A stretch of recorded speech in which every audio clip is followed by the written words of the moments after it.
अगर स्वास्थ्य के लिहाज से 2 पैक ले लिया जाता है तो वो दवा के रूप में वो काम होता है, तो उससे फ़ायदा है। तो दवा के रूप में अगर दारू का सेवन होता है तो वो फ़ायदे का चीज़ है। हम सरकार को भी कह रहे हैं कि आपको इस ढंग से थोड़ा सा संशोधन करना चाहिए। मेडिकल साइंस भी कहता है कि साहब वो उससे फ़ायदा होता है सर्टेन लिमिट में लेने पर।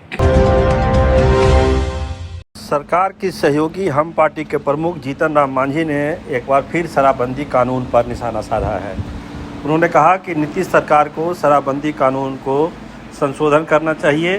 शराबबंदी कानून से राज्य के बड़े बड़े माफिया धड़ल्ले से शराब का कारोबार कर रहे हैं, उनको कोई पकड़ने वाला नहीं है, लेकिन गरीबों व असहाय को इसका भुगतान करना पड़ रहा है।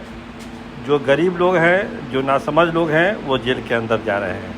इसीलिए शराबबंदी कानून को संशोधन करना बहुत ज़रूरी है।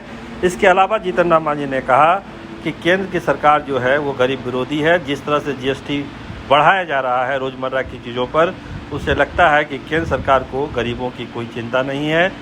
केंद्र सरकार को, नरेंद्र मोदी सरकार को इस फैसले पर भी पुनर्विचार करना चाहिए। तो जीतन राम मांझी के इस बयानों से लगता है कि वो काफ़ी खपा है नीतीश सरकार से भी और मोदी सरकार से भी। अब देखिए उनके इस बयान का बिहार की एनडीए सरकार पर क्या असर पड़ता है और नीतीश कुमार जीतन राम मांझी की मांगों को कितनी गंभीरता से लेते हैं। थोड़ी थोड़ी पिया करो, रात में पिया करो। तो जो है गरीबों को ये आह्वान कर रहे हैं कि आगे बिहार में शराब पिया जा सकता है। हम आज नहीं, हम जब मुख्यमंत्री थे उस समय भी हमने कहा, और हम नहीं कह रहे हैं। 4 दिन पहले पेपरों मैगजीन में निकला है कि अगर स्वास्थ्य के लिहाज से 2 पैक ले लिया जाता है तो वो दवा के रूप में वो काम होता है, तो उससे फ़ायदा है।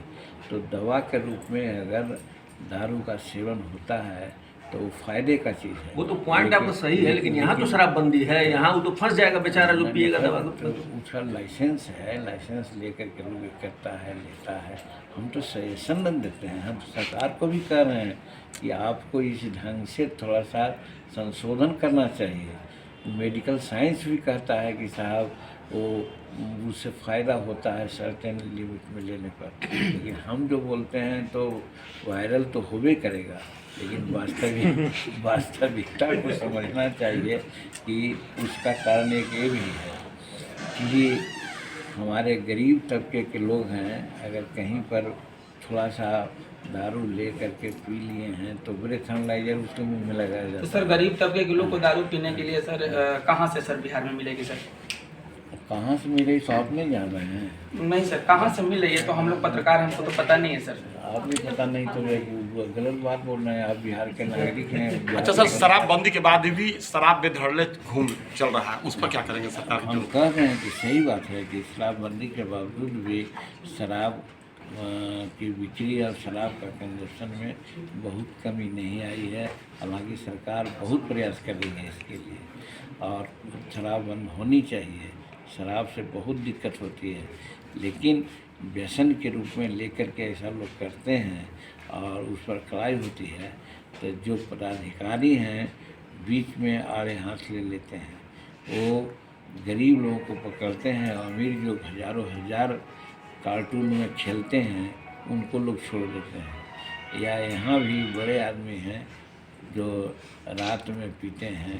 अगर 11 बजे रात के बाद अगर मुँह में ब्रेथ एनालाइजर लगाया जाएगा तो 50% जरूर पिए हुए नजर आएंगे, तो पकड़ना चाहिए। तो वहाँ जी, जिस तरह से जीएसटी को लेकर जो दाम में बृहद बढ़ोतरी हुई है, उस पर आप क्या कहें?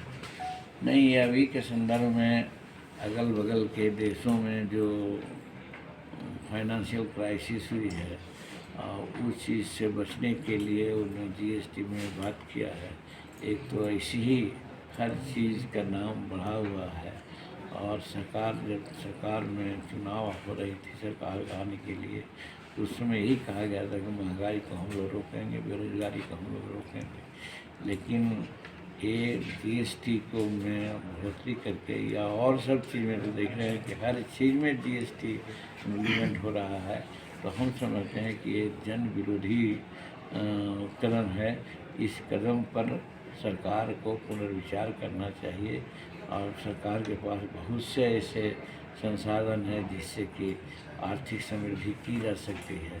और जीएसटी के माध्यम से करने का मतलब कॉमन से कॉमन लोगों का जेब भी उसमें हल्का हो जाती है। सर बिहार